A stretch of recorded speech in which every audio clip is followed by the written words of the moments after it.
question. Okay, so in the book it comes over that you were married when you came over here. I was migrated in 2007 and Yeah. I was married in 2006 in December. Okay. Just 4 months before when I migrated.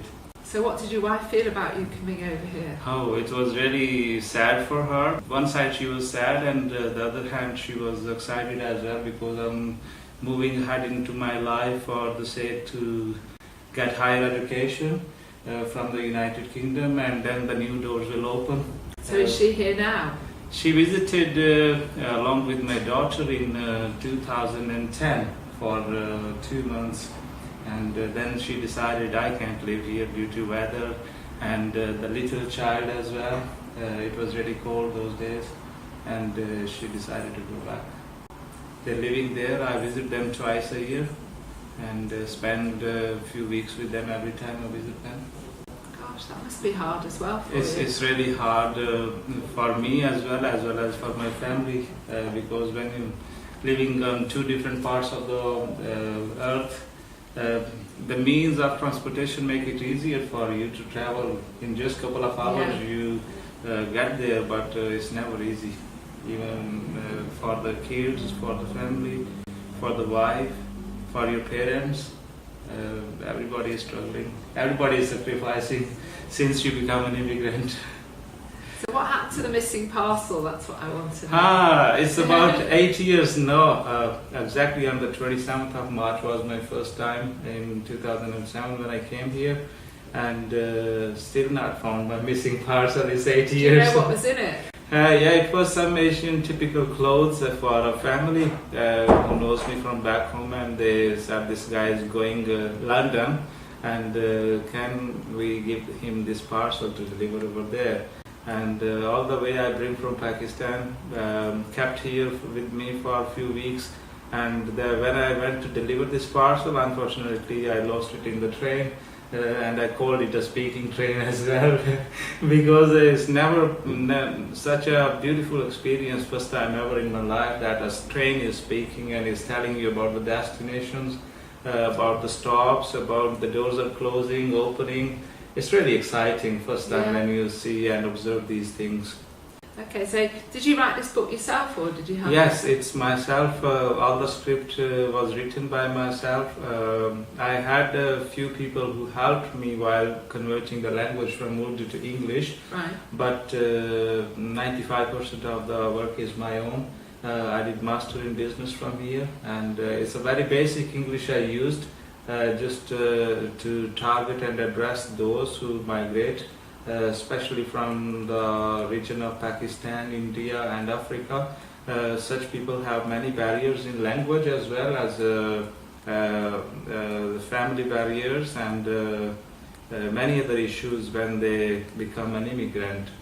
And few people, everybody is cooperative in this country. Whoever I ask for any translation, such as, when you are stuck on some words which you don't know which one is the right word to use, then people help me. But this is a very basic English language book to develop a good understanding of the life of those who migrate, who start their life with zero, with no family, with no friends, and of course unlimited barriers. So how did you go about getting it published? What I did is, once the script was ready, I was looking for the publisher, and I contacted about 20 of them in the UK, and they said send us the full script, then we can have a look on that. But I was scared if I give my script to anybody, then they can use themselves. So once you've given them, it's no longer your identity. So first I did is I registered the whole script as with the ISBN agency. So that I can have full copyrights of this book. Yeah. And then I found a self-publishing program through Author House UK and USA. It was not that cheap, but at least I have the full copyrights of this. I can use it as a documentary, I can use it as a film, I can sell it to anyone who I want, and they still have some rights of this book, such as they signed a contract with me. They can give me 10% of the royalties on sales wherever it sells, by any means, such as Amazon, through their own distribution networks, such as W.H. Smith and many other UK sellers, as well as American sellers. But I still hold the full 100% rights. Without their, you must have seen a little logo on it, Author House, yes. at the backside, inside the book, and on the spine. So without, if I remove these things, I can sell myself to anyone. So these are their trademarks, and I cannot sign this book to any other publisher unless I cancel my contract with them and remove these things, and then the new publisher can adjust their own logos and everything.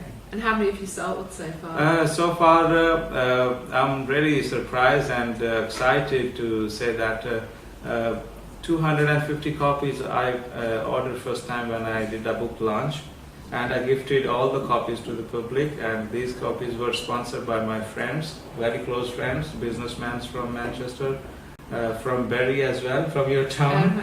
And then recently I received a check, which is not enough because it's just the first year, and I used very low means of advertising and marketing in the start, and it was they sent me a report of 18 sold through their channels, but it was personal selling. I can say it's up to 400 copies gone up to now. I received the money for that, which was sponsored. I'm doing another event now, a book review event in Manchester on the 11th of April. 11th of April is a day when we will conduct a review about the people who migrate from abroad, and definitely today they are a part of the UK politics as well. Many mayors, many councillors, and even the member of European Parliaments are the people who was migrated a few years back. And I appreciate their family, their parents work hard. They send them to good schools for good education, the quality education, and today they are participating in the UK politics, as well as they're supporting the communities. Okay. And what's your next book going to be about? I have a beautiful title about my next book, which is the history of Pakistan, the history from 1900 onward till 2015. But it does not include any of the Pakistani politics because it's a really wide area to discuss, and many issues with the politicians in Pakistan. But this book is focused on the sacrifices made during 1947 and before that. It explains how many lives been killed in our independence. We celebrate our independence every year. We celebrate our all community days and Pakistani days, many celebrations during the year, and I'm focusing to launch this soon after August 2015. The script is ready, it just need to be finalized and to find a good publisher. I'm expecting to have an official publisher from the Pakistan government, because this book is about the history of Pakistan. There were many books before which I bought to have knowledge, because you cannot change your history. History remains same forever. You can go around on different articles, you can discuss different things, but you cannot put anything from your own. So this book is focused on the colors of Pakistan while living in Britain as well. The Pakistanis who've been migrated to the Britain, they make a huge difference in the society of the UK, as well as in the official sector, the government sector, the private sector, in the business sector, in the trade sector. So I can say there are people who migrate from anywhere around the world. They are working towards their success. They are focused on their life, their targets, and they're getting where they want to. Any more questions? No, that's it's it. finished. Thank you so much for your time. Okay, Thank you so much. Thank you.